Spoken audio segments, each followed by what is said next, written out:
प्रिय दोस्तों, हर व्यक्ति के जीवन में सुख भी आता है और दुख भी आता है।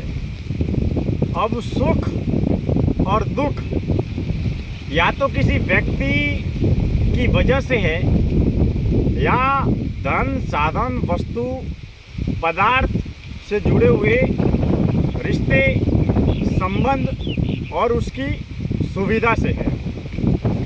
अब सुख और दुख का मूल कारण जो है वो मोह है, आसक्ति है, लगाव है, आकर्षण है। यानी कि जब तक किसी व्यक्ति या पदार्थ के मोह से हम मुक्त नहीं होते तब तक हम मोह के बंधन में घिरे रहते हैं और जीवन में सुख और दुख, सुख और दुख, सुख और दुख ये हमेशा ताउम्र चलते रहते हैं। जीते जी सुख और दुख से मुक्त होने का अगर हम अभ्यास करें तो सबसे पहले हमें मोह से मुक्ति पाना अत्यंत आवश्यक है। दोस्तों, आज की इस मोह की बात को, आकर्षण की बात को एक छोटे से उदाहरण के माध्यम से समझते हैं।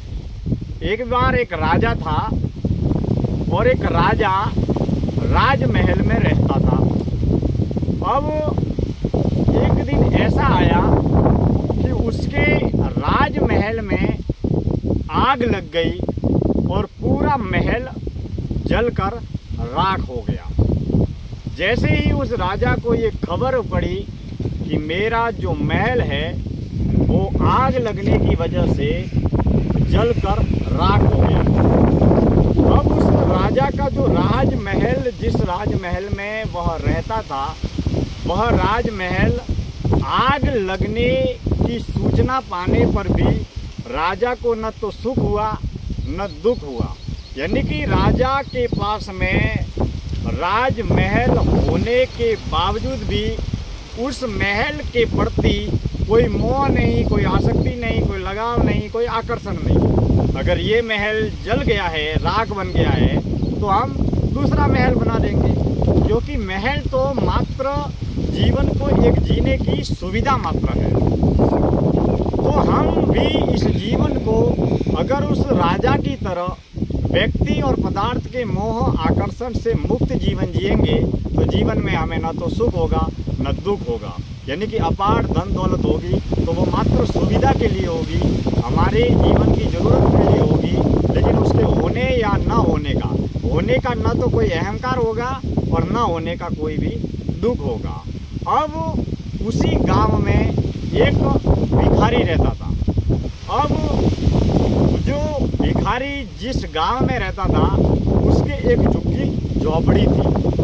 उसी झोपड़ी में एक दिन आग लग गई और वह झोपड़ी जलकर राख हो गई। जैसे ही उस भिखारी को मालूम पड़ा कि मेरी झोपड़ी में आग लग गई है तो वो भिखारी सिसक कर, तड़प कर रोने लगा कि मेरे जीवन का क्या होगा। वो दुखी होने लगा, पीड़ित होने लगा कि हे भगवान, हे राम, मेरी झोपड़ी जल गई, अब मैं रहूँगा कहाँ, अब मैं जाऊँगा कहाँ, अब मैं मेरे जीवन को जीऊँगा कैसे। तो दोस्तों, हमारे पास में उस भिखारी की तरह अगर झोपड़ी भी है और उस झोपड़ी के प्रति भी जितना मोह होगा उतने ही हम दुखी होंगे।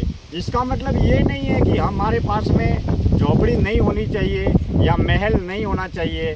राजा के पास में राजमहल होना चाहिए और भिखारी के पास में भी रहने के लिए घर या झोपड़ी होनी चाहिए। लेकिन हमारे पास में जो भी धन, साधन, सुविधा है उसके प्रति मोह, आकर्षण, आसक्ति या लगाव नहीं होना चाहिए। बस केवल जीवन की जरूरत को निभाने के लिए इत्यादि तमाम चीज़ों का होना जरूरी है। दूसरी बात, इसका मतलब ये भी नहीं कि हम अपने कर्तव्य के प्रति लापरवाह रहे।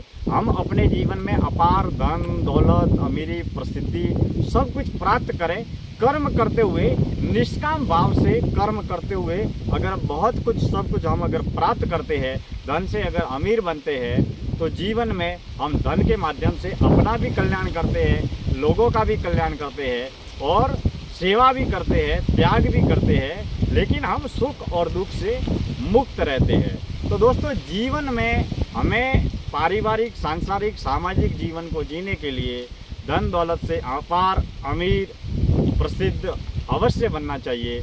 लेकिन ईश्वर हमें जो भी देता है वो भले ही अमीरी देवे या प्रसिद्धि देवे, पद पुरस्कार, जो भी समृद्धि ईश्वर परमपिता परमात्मा देता है, तो ईश्वर के प्रति कृतज्ञ भाव रखना चाहिए, ईश्वर का शुक्रिया अदा करना चाहिए और उसके धन दौलत के आने पर किसी भी प्रकार का अहंकार नहीं रखना चाहिए। दोस्तों, जितने हम मोह से मुक्त होंगे उतने जीवन में हमेशा सुखी रहेंगे और अहंकार से भी मुक्त रहेंगे। तो जिस तरीके से जो भिखारी था, उसके झोपड़ी में आग लगने पर भी वो बेहद दुखी हुआ, पीड़ित हुआ, रोने लगा, सिसकने लगा, क्योंकि वो झोपड़ी के प्रति उसका मोह था।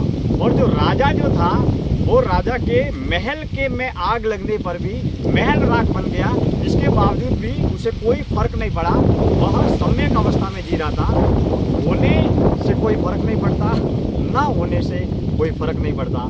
जीवन को ऐसी सम्यक अवस्था में जीना चाहिए ताकि हम अपने जीवन में आगे बढ़ सके। दोस्तों, आज की इस जीवन दर्शन यात्रा का समापन करते हैं। फिलहाल हम हमारे खेत पर है और जामुन के पेड़ के नीचे से आज की इस जीवन दर्शन यात्रा का हम समापन करते हैं। किसी मोड़ पर फिर मुलाकात होगी।